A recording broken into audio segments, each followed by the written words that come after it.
Sorry نے یہ فیصلہ کیا کہ اپنی بیٹی کو شجاع سے الگ کر کے بھتیجے کو ملک بدر کر دی۔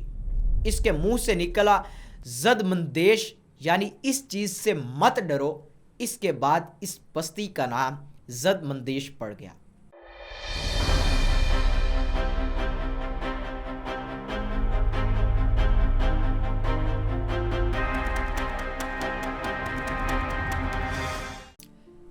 بارہ سو چھ عیسوی میں غزنوی سلطنت کا خاتمہ کر کے شہاب الدین غوری نے نہ صرف اس حکومت کو غزنی سے مٹا دیا بلکہ ہندوستان کے وہ علاقے جو مسلمانوں کے کنٹرول میں آ چکے تھے اب وہ غوریوں کے زیر قبضہ چلے گئے۔ اس مرتبہ اہم بات یہ ہوئی کہ شہاب الدین غوری نے محمود غزنوی کے مخالف ہندوستان کو مکمل فتح کر کے اسے افغانستان کا باقاعدہ حصہ بنایا۔ اس نے شمال مغربی ہندوستان کو مکمل فتح کیا، جبکہ اس کے بعد آنے والے سلاطین دہلی نے پایہ تخت کو لاہور یا دیگر علاقوں سے مستقل طور پر دہلی کو منتقل کر دیا، جو صدیوں تک مسلمانوں کا دارالخلافہ بنا رہا۔ شہاب الدین غوری کی اپنی کوئی اولاد نہیں تھی، لیکن اس کے ترک غلاموں کی کثیر تعداد تھی جو اس کے ساتھ ہندوستان آئے، جن میں قابل منتظم بہادر سپہ سالار اور امرائے ہندوستان آئے، جو اس کی وفات کے بعد صوبے دار، گورنر اور سپہ سالار بنے۔ ان کو مملوک سلاطین، خاندان غلامہ اور دہلی سلاطین کے ناموں سے یاد کیا جاتا ہے۔ ان کا دور حکومت 1206 عیسوی سے شروع ہو کر 1290 عیسوی تک رہا، جس کا خاتمہ ایک اور مسلمان پٹھان خاندان خلجی نے کیا۔ مملوک السلاطین کے کل 11 بادشاہ گزرے اور انہوں نے تقریباً تمام ہندوستان کو اپنی قلم رو میں شامل کیا۔ کیونکہ دہلی کو ہندوستان میں مسلم اقتدار میں اہم مقام حاصل رہا، 307 ہجری میں ایک راجپوت فرما روا واد پتا نے ایک نیا شہر اندر پت کے پہلو میں بسایا۔ اس شہر کی مٹی اتنی نرم تھی کہ اس میں آئینی میخیں نصب نہیں کی جا سکتی تھی، اس لیے اس شہر کو دہلی کا نام دیا گیا۔ ہندوستان کے تورانیوں کے 8 بادشاہوں نے یہاں سے حکومت کی، پھر اس شہر کی باغ دوڑ چوہانوں کے ہاتھ میں چلی گئی۔ اس خاندان کے 6 بادشاہوں نے حکومت کی، جن کے چھٹے فرما روا کا نام پرتھوی راج چوہان تھا۔ اس ہندو سورما راجا کا شہاب الدین غوری جیسے بہادر اور مستقل مزاج مسلمان سلطان سے پالا پڑ گیا۔ دونوں کے درمیان ترائن کے مقام پر 2 دیومالائی جنگیں ہوئیں۔ پہلی جنگ میں شہاب الدین غوری کو شکست ہوئی، جبکہ دوسری جنگ میں افغان پوری تندہی سے دوبارہ اسی مقام پر صف آرا ہوئے اور شہاب الدین غوری نے بہادر پرتھوی راج چوہان کو شکست دی اور اس کو جنگ میں قتل کر دیا۔ اس کے ساتھ ہی شہاب الدین غوری نے دہلی پر قبضہ کر لیا۔ غوری خاندان کی ہندوستان میں بہت اہمیت ہے۔ برِ صغیر میں مسلمانوں کی مستقل حکومت کا قیام اسی خاندان کا مرہون منت ہے۔ قوم کا تعلق ایران کے ضحاک بادشاہ سے تھا۔ کہا جاتا ہے کہ جب فریدون بادشاہ ایران نے ضحاک پر فتح پائی تو اس قبیلے کے لوگ مارے گئے، جو بچ گئے وہ گمنام زندگی گزارنے لگے۔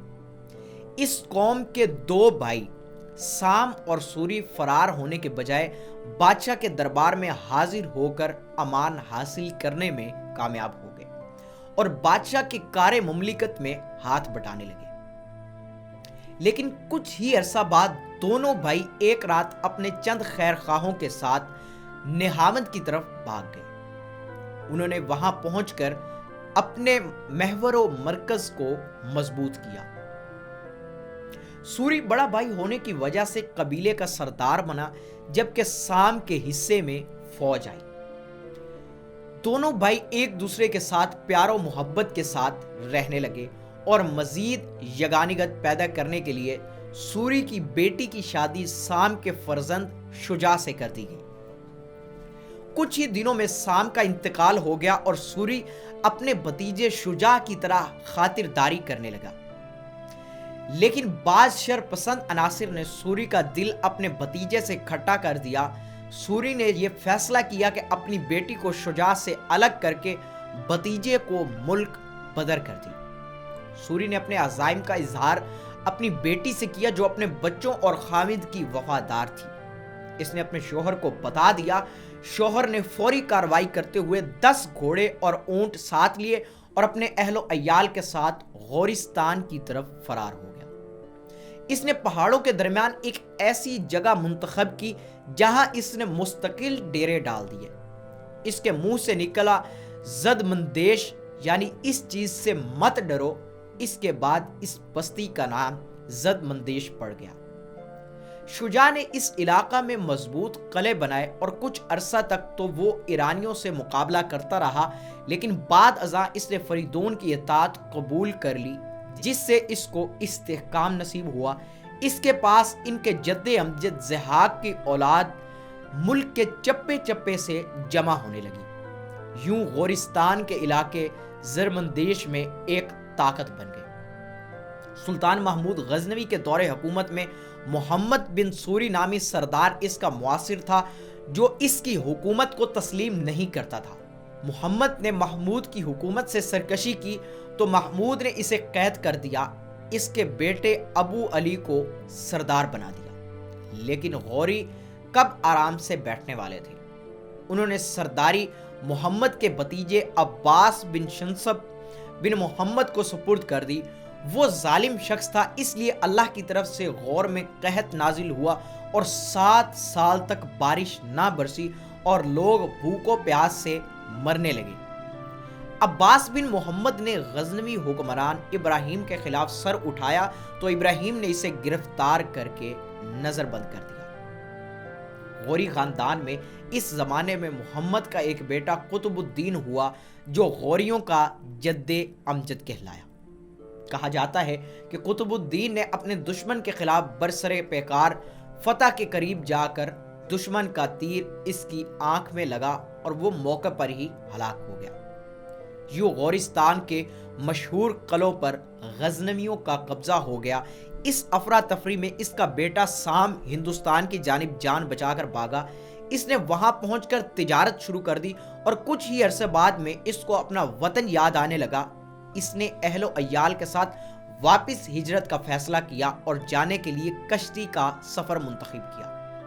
کہا جاتا ہے کہ اس نے اپنی کشتی جیسے ہی دریا میں ڈالی، دریا میں سخت طغیانی آ گئی اور اس کی کشتی دریا برد ہو گئی۔ اس کا تمام اہل و عیال دریا میں ڈوب کر مر گیا۔ خوش قسمتی سے وہ ایک تختے سے لٹک گیا جس پر شیر بھی اس کے ساتھ تھا۔ دونوں دریائی موجوں سے لڑتے ہوئے کسی نہ کسی طرح ایک جنگل میں دریا کنارے جا لگے۔ شیر تو جنگل میں گم ہو گیا، لیکن عز الدین سام جان بچا کر واپس غور کی طرف جانے لگا، لیکن بدقسمتی سے رستے میں ڈاکوؤں کے ایک منظم گروہ کے ہاتھ چڑھ گیا جنہوں نے اسے اپنے جتھے میں شامل کر لیا۔ کچھ دن بعد سلطان ابراہیم غزنوی کی فوج نے ڈاکوؤں کے گروہ کو قید کر دیا اور جلاد کو حکم ہوا کہ تمام ڈاکوؤں کی گردن مار دی جائے۔ جیسے ہی جلاد اس کے پاس آیا تو سام نے دہائی دی اور کچھ ایسے جذباتی فکرے ادا کیے کہ جلاد نے اس کی جان بخشی کر دی اور سارا ماجرا سلطان ابراہیم کے گوش گزار کیا۔ سلطان ابراہیم نے اس کو دربار میں بلایا اور اس کی غمناک کہانی سن کر اسے دربار میں ملازمت دے دی۔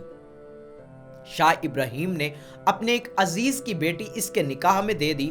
سلطان ابراہیم کی وفات کے بعد اس کا بیٹا مسعود بن ابراہیم تخت نشین ہوا تو اس نے عز الدین سام کے مناصب میں مزید اضافہ کیا اور اس کو غور کا حاکم بنا دیا۔ دوستو، یہ تھی آج کی ویڈیو جس میں ہم نے آپ کو بتایا کہ بر صغیر پاک و ہند پر غوری خاندان کیسے حکومت کرنے لگا۔ آپ دیکھ رہے تھے ڈسکور وزڈم، میں ہوں میس لیاقت۔